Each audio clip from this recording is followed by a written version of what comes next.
1972 সালে আমাদেরকে নিষিদ্ধ করেছিল। নিষিদ্ধ করে জামাত ইসলামীকে দাবায় রাখা সম্ভব হয় নাই। 1972 সালে মরহুম শেখ মুজিব আমাদেরকে নিষিদ্ধ ঘোষণা করেছিল। আল্লাহর মেহেরবানি, শেখ মুজিব আমাদেরকে দাবায় রাখতে পারে না।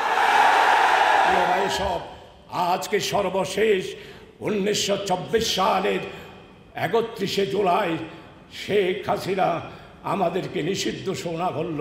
4:30টার সময় তিনি নিষিদ্ধ ঘোষণা করলেন, প্রজ্ঞাপন জারি করলেন। একটা কথা, শেখ হাসিনা আপনি আমাদেরকে গালিয়ে দিয়েছেন আমরা স্বাধীনতা বিরোধী, আপনি গালি দিয়েছেন আমরা জঙ্গি, আপনি গালি দিয়েছেন আমরা নৈরাজ্যবাদী, গালি দিয়েছেন আমরা মৌলবাদী, গালি দিয়েছেন আমরা নাকি রাজাকার।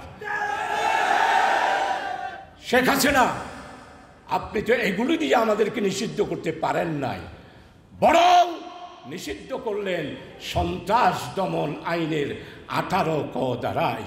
আমি এমপি, সন্ত্রাস দমন আইন কারা পাশ করেছে আমরা জানি। শেষ পর্যন্ত আপনি বলতে বাধ্য হয়েছেন শেখ হাসিনা আওয়ামী লীগ আমরা স্বাধীনতা বিরোধী নই।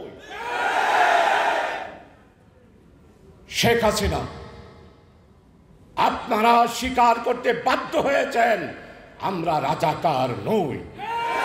আপনারা স্বীকার করতে বাধ্য হয়েছেন আমরা সন্ত্রাসী নই। আপনারা স্বীকার করতে বাধ্য হয়েছেন আমরা নৈরাজ্যকারী নই। জামাত ইসলামী নিয়মতান্ত্রিক, গণতান্ত্রিক, সাংবিধানিকভাবে সুশৃঙ্খলভাবে বাংলাদেশের বুকে একটি ইসলামী আন্দোলন। শেখ হাসিনা তোমাকে সেটা স্বীকার করতে হয়।